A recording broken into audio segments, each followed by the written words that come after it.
al jannata ke surga. Wah, jadi beda nih ya Ustaz ya. Bayangin, padahal tadi udah fix ke neraka. Nah, banyak dosa ya. Cuman gara-gara 7 batu Itu tadi ya. diajak ngobrol hebat. Cuman ini nih yang terjadi. Falamma qoroba min babil jinan, tatkala dibawa oleh malaikat orang itu ke pintu surga, ya udah nyampe nih pintu surga. Apa yang terjadi? Idan abwabuha mughalliqatun. Tiba-tiba pintu surga juga terkunci. Lah, terus gimana Ustaz itu? di sana ditutup, di sini ditutup juga nih Ustaz. Apa nih yang terjadi? Assalamualaikum warahmatullahi wabarakatuh. Waalaikumsalam warahmatullahi wabarakatuh. Sahabat Al-Hikmah Nurul Fahmi yang dirahmati Allah, semoga senantiasa dalam lindungan Allah. Amin ya Allah ya Rabbal alamin. Alhamdulillah kita masih diberi kesempatan ngopi, yang mana pada intinya ngaji pikir olah ilmu. Masih bersama saya Barna dan guru kita Ustadz Fahmi Hudri Salam. Assalamualaikum Ustadz. Waalaikumsalam warahmatullahi wabarakatuh. Ustadz gimana kabarnya? Alhamdulillah sehat. Nah, Barna sendiri gimana? Alhamdulillah sehat Ustadz. Keluarga aman? Aman Ustadz. Syukur alhamdulillah. Ya Ustadz, pada kajian kali ini saya mau banyak bertanya nih Ustadz. Wih, boleh. Kita itu sebagai anak muda hidup di zaman milenial Ustadz. Ya. Seringkali banyak melakukan perbuatan hilaf dan dosa Ustadz. Sedangkan kita itu mau mendapatkan surganya Allah Ustadz. Surga. Nah itu maksudnya gitu Ustadz. Ada gak sih Ustadz amalan yang sederhana gitu yang dapat mendekatkan diri kita kepada surganya Allah dan menjauhkan diri kita dari nerakanya Allah Ustadz? Nah itu saya mau bertanya soal itu Ustadz. Kira-kira ada gak nih amalannya Ustadz? Bener. Nah, al-insan mahalul khata wan nisyan. Manusia itu memang tempatnya salah dan lupa. Nah iya. Gak ada manusia suci. Bener. Gak ada. Karena ya gimana, kita ini sebagai manusia mau tidak mau pasti bakalan pernah melakukan salah, dosa, hilaf atau lupa. Karena kita bukan nabi. Nah itu Ustaz maksudnya. Kita ini manusia biasa. Tapi ini ada nasihat dari Ibnu Qayyim al-Jauzi. Kalau kita melakukan dosa, yang pertama kita itu harus benar-benar mengaku bahwa aku ini adalah memang pendosa. Iya, cuman ngakunya di hadapan Allah. Iya paham. Bukan di status, dibikin bio di IG saya pendosa. Malah dibikin status saya. Itu mah belagu. Bener. Sombong dengan dosanya, nggak boleh. Mengaku itu di hadapan Allah. Gitu. Kalau kita punya dosa tetap harus ditutup. Mengakunya nih hati kita menyadari di hadapan Allah. Bukan di hadapan manusia. Iya. Dosa yang pernah kita lakukan secara tertutup ya udah tutup, jangan dibongkar. Beda ya zaman sekarang. Kadang-kadang kita bangga nyeritain dosa zaman dulu. Nah, aduh benar. Gitu kan di tongkrongan, lu nggak tahu gua ya. Pernah ini. Padahal udah ditutup sama Allah rapi. Malah dibuka sama kita sendiri ya. Itu di antara dosa yang nggak bakalan dihapus oleh Allah. Waduh, ngeri Ustaz. Maka kalau kita punya dosa udah ditutup rapat oleh Allah, jangan kita bongkar. Oh iya Ustaz, siap. Gitu. Maka nasihatnya nih dari Ibnu Jauzi. Boleh Ustaz? Tangisan tobat seorang pendosa itu lebih dicintai oleh Allah. Waduh. Jadi Allah itu lebih dekat kepada pendosa yang bertobat. Oh iya paham Ustaz. Kita nih ngelakuin kesalahan, dosa, pernah ngelakuin dosa apapun tuh. Iya. Lalu kita sampai nangis, menyesal. Itu Allah sangat cinta kepada hamba tersebut. Iya Ustaz. Daripada tasbihnya orang yang sombong. Sombongnya gimana maksudnya? Contoh nih, atau orang dengan bangga ibadahnya, dengan bangga bertasbihnya, dengan bangga sholatnya, ada ujub, merasa so suci, merasa paling dekat dengan Allah. Tapi sombong, bangga diri, itu Allah benci. Oh iya Ustaz, paham. Justru kalau pengen tahu orang sombong adalah orang yang menganggap dirinya suci, dia itu udah sombong. Waduh, iya paham. Gitu, maka benar di zaman sekarang nih kita ini memang gak bakalan lepas dari yang namanya salah, dosa, hilaf ataupun lupa. Cuman ingat, sebaik-baiknya para pendosa adalah yang kembali ke Allah, bertobat ke Allah. Siap. Nah, adapun amalan tadi yang ditanyakan, ada nggak nih amalan yang bisa mendekatkan kita ke surganya Allah, menjauhkan kita juga ke nerakanya Allah. Itu pernah ditanyakan oleh sahabat Nabi yang bernama Abu Dar Al-Ghifari.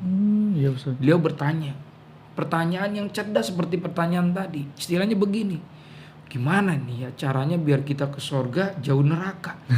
Tanya dah langsung sama pusatnya kan gitu. Benar. Maka Abu Dar bertanya kepada Rasul, ya Rasulullah, Alimni amalan yuqarribuni ilal jannati wa yubaiduni minan nar. Ya Rasul, tolong ajarkan suatu amalan kepadaku yang mana dengan amalan itu bisa mendekatkanku ke surganya Allah dan menjauhkanku dari nerakanya Allah. Gitu ya Ustaz. Gitu kan? Tolong ajarkan, kasih dah amalan apa nih yang bisa mendekatkanku ke surga dan menjauhkanku ke neraka. Iya. Gitu. Benar. Maka apa jawabnya Nabi? Kata Nabi, ini jawabnya. Idza amilta sayyi'atan fa'at biha hasanatan. Sederhana jawabannya, nah.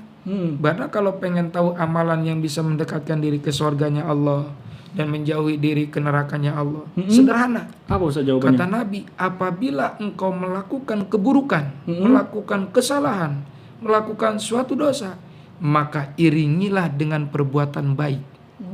Iya Ustaz. Baju kalau kotor, jangan lupa di apa? Cuci. Nah, jadi kalau bertanya amalan apa yang bisa mendekatkan diri ke surganya Allah? Nyuci. Waduh, benar-benar. Lemari, nah, Ya. yang menerima baju kotor.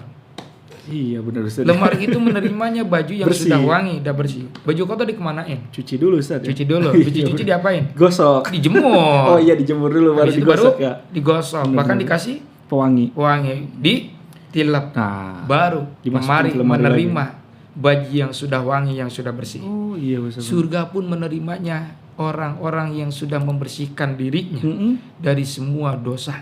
Waduh, benar-benar. Maka begini, nah, daripada nanti kita dibersihinnya di neraka, Nah, ngeri Ustaz ini. itu lebih ngeri tuh. Mending dari sekarang kita bersihkan Bersihin dari dengan sekarang. kebaikan. Benar-benar Ustaz.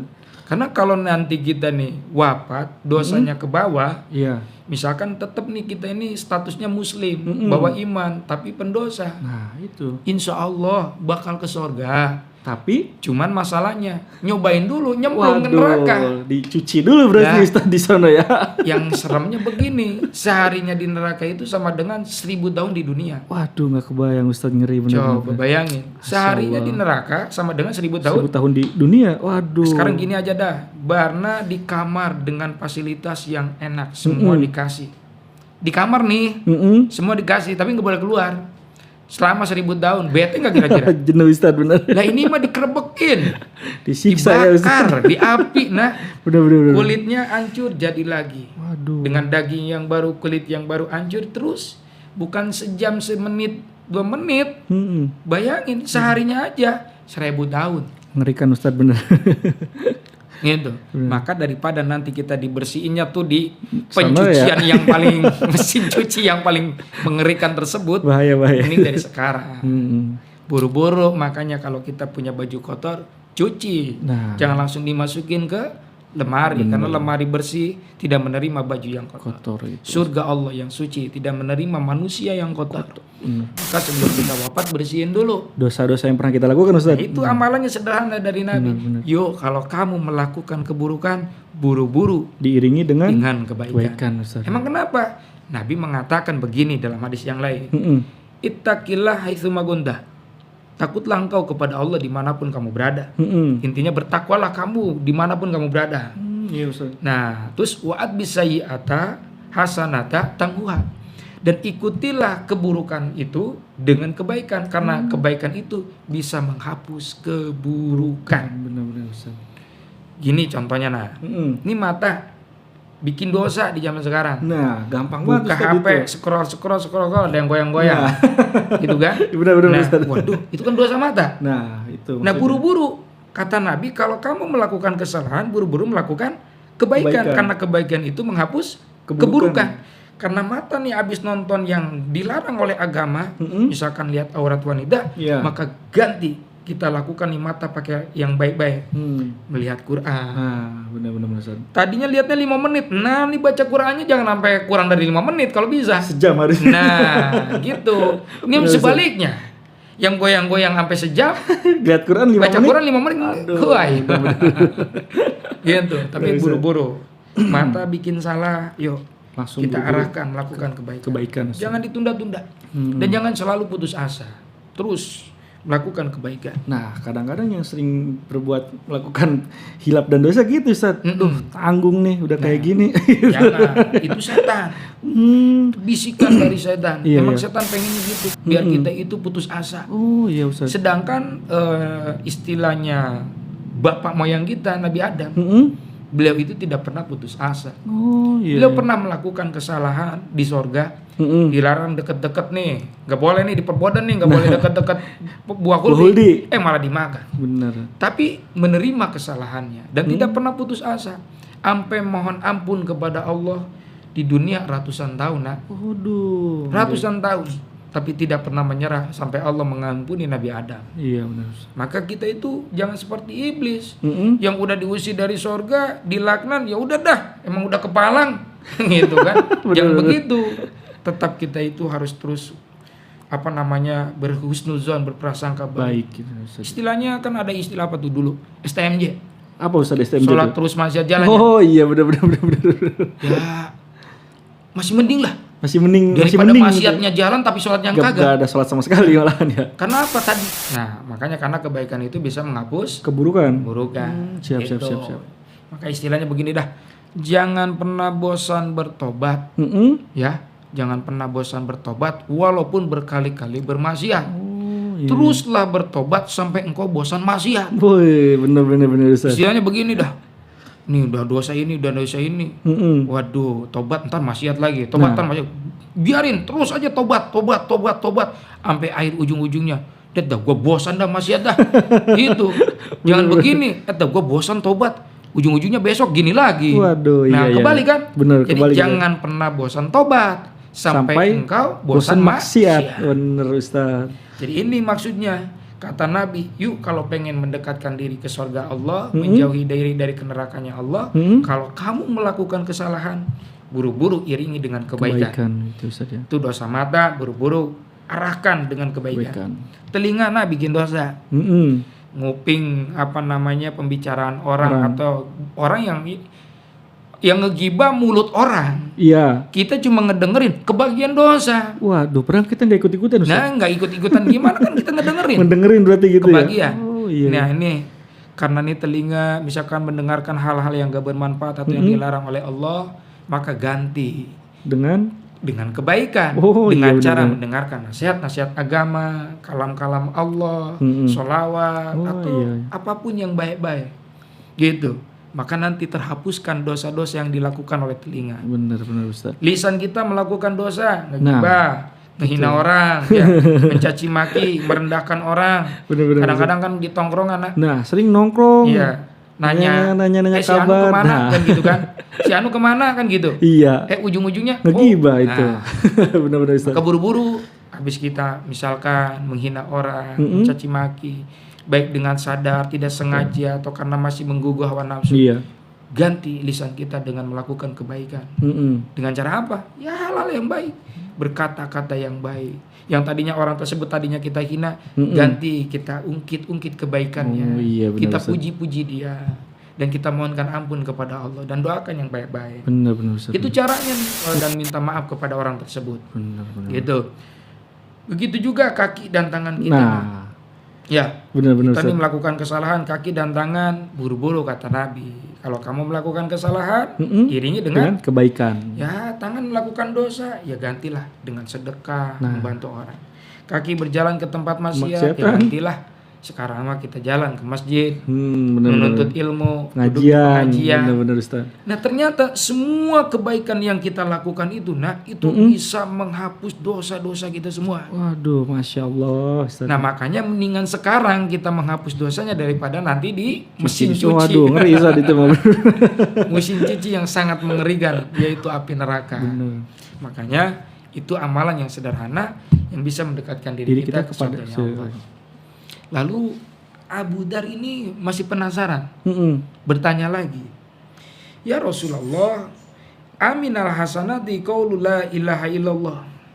Ya Rasul, apakah ucapan la ilaha illallah itu adalah termasuk dari kebaikan? Maka jawabnya Nabi, na'am, hiya ahsanul hasanat. Betul, itu adalah sebaik-baiknya kebaikan. Ahsanul hasanat. Jadi paling baiknya kebaikan. Paling tinggi kebaikan adalah ucapan la ilaha illallah. Ya, Kok bisa Naya? Iya. Padahal cuma ucapan. Nah, itu Ustaz. Begitu. Tapi kok bisa mengalahkan kebaikan yang lain, istilahnya begitu. Benar. Karena itu ikrar. Kan kalimat la ilaha illallah, tiada Tuhan yang wajib disembah kecuali Allah. Benar. Itu ikrar. Karena kita udah berikrar mengatakan kalimat tersebut, maka akhirnya lisan kita dijaga, mata kita dijaga, telinga, kaki dan tangan dijaga. Bahkan kita menjadi hamba yang menjalankan perintah Allah dan menjauhi larangan Allah. Karena kita ikrar. Tiada Tuhan yang wajib disembah dengan sebenar-benarnya kecuali Allah Subhanahu wa taala. Maka ucapan itu bukan sekedar di lisan tapi tembus ke kolbu. Hati berarti ya. Dan dari kolbu tersebut akhirnya jadilah perbuatan. Makanya kan iman itu begini. Tasdikun bil qalbi wa iqrarun bil lisan wa amalun bil arkan. Iman itu adalah tasdikun bil qalbi, dibenarkan dalam hati. Sama kayak cinta. Nah, gimana Ustaz? Dikit-dikit I love you. Hatinya mah kagak. Benar Ustaz. Sama nih kita mengatakan la ilaha illallah, hatinya kagak. Hatinya enggak nyambung. Hatinya masih menyembah duit, menyembah pekerjaan. Ya Naya. Benar Ustaz. Menyembah hal-hal yang duniawi. Nah, itu. Maka harus disinkronkan antara lisan dan hati. Tasdikun bi qalbi, benarkan dulu dalam hati ucapanmu itu. Engkau mengatakan I love you, bener enggak hatimu cinta? Benar. Ya, nah. Benar. Nah, kalau udah sinkron, kadang ada orang sinkron lisan dan hatinya. Neng, I love you. Bener Bang, bener. Dari hati dong. Ayo tuh nikahin Neng. Kagak mau. Nah, berarti itu belum I love you yang sesungguhnya. Iya benar. Karena I love you yang sesungguhnya tasdikun bi qalbi wa iqrarun bil lisan wa amalun bil arkan. Belum wa amalun bil arkan. Apa tuh? Belum dibuktikan dengan perbuatan. Oh iya. Buktikan dong kalau emang I love you, nikahi seneng. Nikahi benar. Maka begitupun iman kita kepada Allah. Jangan ngaku la ilaha illallah di lisan. Ya, dibenarkan dalam hati, aku percaya tiada Tuhan selain Allah. Buktikan dong dengan perbuatannya, dengan anggota tubuhmu. Apa caranya? Ya kita menjalankan perintah Allah. Contohnya sholat. Sholat, benar Ustaz. Baca la ilaha illallah sampai ribuan tapi sholat kagak. Istilahnya begitu kan? Benar. Ditanya, dibuktikan. Ya Naya? Nah, benar. Makanya iman, cinta, ya begitu. Nah. Jangan sampai di lisan dan di hati doang, tapi tidak ada pembuktian dengan perbuatan. Nih Nak, ada suatu hikayat tentang keistimewaan orang yang sering membaca kalimat la ilaha illallah. Tadi kan dikatakan bahwa la ilaha illallah itu sebaik-baiknya kebaikan. Nah, itu ya gitu benar. Kan? Nah, buktinya mana nih? Nah, itu. Ada hikayatnya Nah. Apa Ustaz? Nah, begini. Wa ala hadza hikayatun anna rajulan kana waqifan bi arafatin wa fi yadihi sab'atu ahjarin. Jadi diceritakan ada seseorang dia sedang berwukuf di padang Arafah. Berwukuf itu berdiam diri. Oh, berdiam diri, ngelamun ya. Nah, begitu. Lalu di padang Arafah dia berwukuf, di tangannya dia memegang 7 butir batu. Istilahnya macam sekarang mah kayak tasbih dah. Iya, gitu. benar. Ambil nih 7 butir batu. Faqad asyhadu anni inda rabbana bi anni asyhadu alla ilaha illallah wa anna muhammadar rasulullah. Batu itu bersaksi di hadapan Allah bahwa orang ini dia bersaksi mengatakan tiada Tuhan selain Allah dan Nabi Muhammad utusan Allah. Istilahnya begini ini batu diajak bersaksi. Nah itu. Kalau kita bersaksi kan di hadapan orang hidup ya. Di hadapan orang. Ini di hadapan benda mati. Diajak ngobrol dah. Iya. Batu, saksikanlah olehmu bahwa aku bersaksi tiada Tuhan selain Allah dan Nabi Muhammad adalah utusan Allah. Tak lama kemudian orang ini tertidur lagi berwukuf berdiam diri. Setelah dia mengatakan persaksiannya atau syahadatnya, lalu dia tertidur. Panama faro'a fil manami kama yaron naim. Dia tertidur dan bermimpi. Nah, mimpi apa Ustaz tuh? Nah, mimpinya adalah ka'annal qiyamata qad qamat. Telah terjadi kiamat. Waduh, Masya Allah. Ngeri Ustaz ya. Bahkan kalau kata Ibnu Sirin, itu kan seorang ulama ahli tafsir mimpi ya. Iya. Ini kalau kita mimpi kiamat itu bukan mimpi sembarangan. Banyak hikmah, banyak tafsirannya. Gitu. Nah, dia mimpi terjadi kiamat. Iya. Lalu di dalam impiannya wa annahu husiba. dia sedang dihisab, dihitung, dipertanyakan amal baik dan amal buruknya, ditimbang dah. Timbang gitu Ustaz ya. Ketika dihitung-hitung, ditimbang-timbang, ternyata orang ini lebih banyak amal buruknya daripada amal baiknya. Fawajabat lahu annaru, maka memastikan dirinya mesti masuk ke dalam api neraka. Fix berarti harus masuk neraka Ustaz. Neraka nih. Akhirnya fa akhadatul malaikatu. Ini malaikat ngegiring orang tersebut. Kemana Ustaz nih? Mau dibawa ke pintu neraka. Waduh, ngeri Ustaz nya. Falamma dahabu bihi ila babinar, tatkala dibawa ke depan pintu neraka, fa idzan, tiba-tiba nak hadarun mintil kal ahjari alqon nafsau ala babinari. Tiba-tiba ada batu yang menghalangi pintu neraka tersebut. Waduh. Dari batu-batu yang 7 tadi ketika di dunia itu. Oh, yang jadi saksi itu Ustaz ya. Nah, ternyata pintu nerakanya dihalangi oleh batu yang 7 tadi. Waduh, Masya Gitu. Allah. Dihalangi nih. Aduh, kata malaikat, ini gimana mau masuk nih? Terhalang pintunya oleh batu. Maka pajtama'at malaikatul adabi ala rab'ihi. Berkumpullah semua para malaikat nah. Waduh, berkumpul untuk mengangkat batu yang menghalangi pintu neraka tersebut. Mau digeser gitu Ustaz. Iya. Apa yang terjadi? Falam yutikuhu, maka semua malaikat tidak kuasa.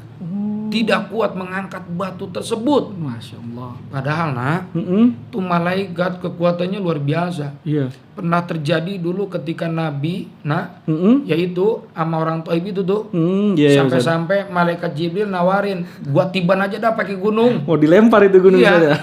Tapi ini batu kecil, istilahnya yang tadinya di dunia yang pakai saksi ini kagak kuat malaikat. Waduh, Pintu neraka terhalang oleh batu. Akhirnya sumasiko bihi ila babi akhor. Ya udah dah, kita masukin ke pintu yang kedua. Neraka ada 7 pintu nah. Ya udah kita bawa ke pintu yang kedua aja dah. Dibawa nih, digeser, digiring lagi sampai ke pintu yang kedua.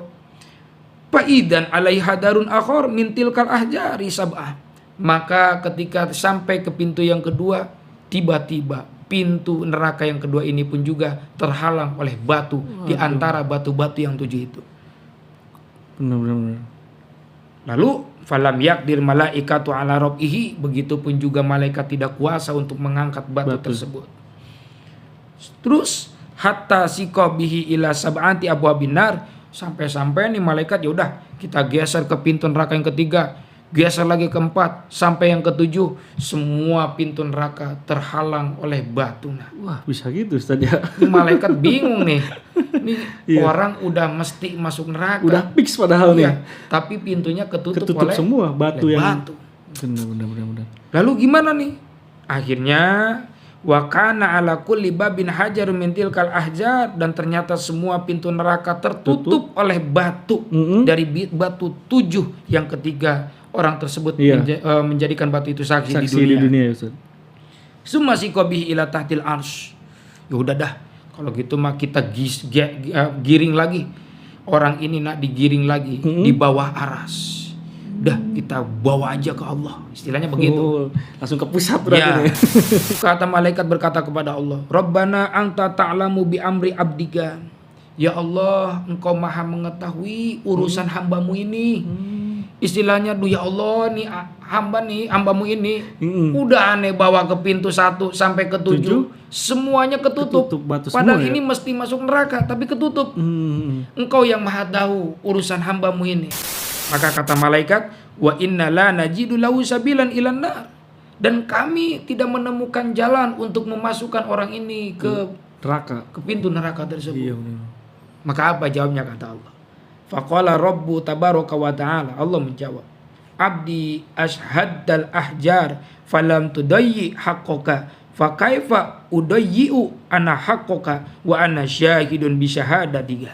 Apa Ustaz? Artinya begini, wahai hambaku, ya, ini batu aja, batu yang dijadikan dia bersaksi ketika di dunia ya, tidak menyia-nyiakannya sampai nolong nutupin dia ke dalam pintu neraka, masuk ke dalam pintu neraka. Ya. Begitu kan? Benar. Maka kata Allah, bagaimana mungkin aku pun menyia-nyiakan tentang syahadatnya, tentang apa yang dikatakannya. Batu aja yang cuma benda mati yang jadi saksi, sampai nolongin, Benar. apalagi aku. Oh iya. Gitu kata Allah tentang persaksian dia yang mengatakan tiada Tuhan selain Allah, bahwa Nabi Muhammad utusan Allah. Maka setelah mendapatkan jawaban seperti itu, Allah menyuruh malaikat, adakhiluhu, wahai malaikat, masukkanlah hamba tersebut al-jannata ke surga. Jadi beda nih ya Ustaz ya. Bayangin, padahal tadi udah fix ke neraka. Banyak dosa ya. Cuman gara-gara 7 batu Itu tadi ya. diajak ngobrol, hebat tuh. Persaksikanlah asyhadu alla ilaha illallah wa asyhadu anna muhammadar rasulullah. Allah pandang kalbunya karena dia baca bukan sembarang baca. Karena dia benar-benar musyahadah dalam hatinya, menyaksikan, menekadkan dalam hatinya. Benar-benar diterima persaksiannya, benar-benar diterima dzikirnya. Maka dosa-dosanya yang pernah dia lakukan dihapuskan oleh Allah. Nah, dengan berkahnya membaca kalimat syahadat tersebut yang mengandung lafaz la ilaha illallah. Nah, cuman ini nih yang terjadi. Falamma qoroba min babil jinan, tatkala dibawa oleh malaikat orang itu ke pintu surga, ya udah nyampe nih pintu surga. Apa yang terjadi? Idan abwabuha mughalliqatun. Tiba-tiba pintu surga juga terkunci. Lah, terus gimana Ustaz itu? di sana ditutup, di sini ditutup juga nih Ustaz. Apa nih yang terjadi? Lalu apa yang terjadi nak? Fajaat, datanglah syahadatun alla ilaha illallah wa futihat al abwabu kulluha padakhala ar-rajulu. Artinya begini. Ketika pintu surga itu tertutup, tiba-tiba datang syahadat yang pernah dia baca. Oh iya. Neraka tertutup oleh batu yang dijadikan saksi. Iya. Dan pintu surga terbuka dengan kalimat syahadat yang dia baca. Masya Allah. Maka kan ada doanya, ada istilahnya nyanyian tuh, Miftahul Jannah. Oh iya. La ilaha illallah. Pintunya surga. La ilaha illallah. Ente mau masuk rumah, dikunci, nggak bawa kunci, nggak kebukan. Pengen buka pintu surga, ada kuncinya. Ada kuncinya ya. Apa tuh?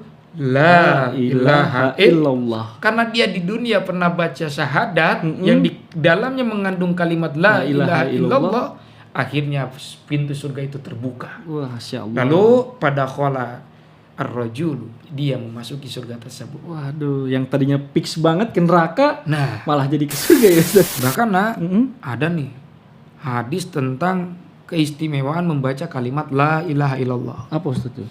Begini, man qala la ilaha illallah wa maddaha hudimat lahu arba'atu ala dzanbi minal kabair. Siapa orang yang membaca kalimat la ilaha illallah lalu dia memanjangkannya. Memanjangkannya dalam makna yaitu memperbanyak ya. Pokoknya kita memperbanyak membaca kalimat tersebut, maka dia akan dihapusi 4.000 dosa besar. Masya Allah. Kalau Barna punya 4.000 dosa besar, diampuni. Cuma nih sahabat bertanya, ya Rasul, gimana kalau misalkan yang membaca kalimat tersebut, yang membaca la ilaha illallah tidak punya dosa besar? Nah itu gimana Ustaz? Maka kata Nabi, maka Allah akan mengampuni 4.000 dosa besar yang ada di keluarganya dan di tetangganya. Wah, maknanya banyak Ustaz ya. Bayangin, Barna yang baca, dosa tetangga diampuni. Barna yang baca, dosa keluarga diampuni berkat Barna membaca kalimat la ilaha illallah. Masya Allah. Makanya man kana akhiru kalamihi la ilaha illallah dakhalal jannah.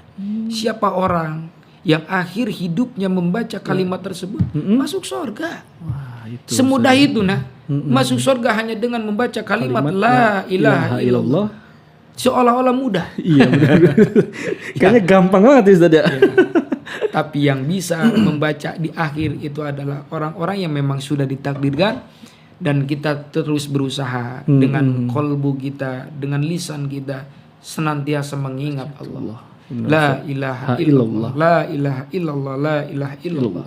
sehingga akhirnya dosa-dosa kita diampuni dan kita dimasukkan ke surganya Allah. Amin amin ya rabbal Jadi alamin. kesimpulannya begini dari pertanyaan yang awal itu. Nah, itu ya. Karena kalau pengen tahu amalan bisa mendekatkan diri ke surganya Allah Nah. dan menjauhi ke nerakanya Allah, kalau bikin salah buru-buru iringi dengan kebaikan. Karena kebaikan itu bisa menghapus dosa. Dan ternyata kata Abu Dzar Al-Ghifari ditanyakan lagi kepada Rasul bahwa ucapan la ilaha illallah itu adalah ucapan sebaik-baiknya kebaikan. Masya Allah. Maka ambil benang lurusnya begini.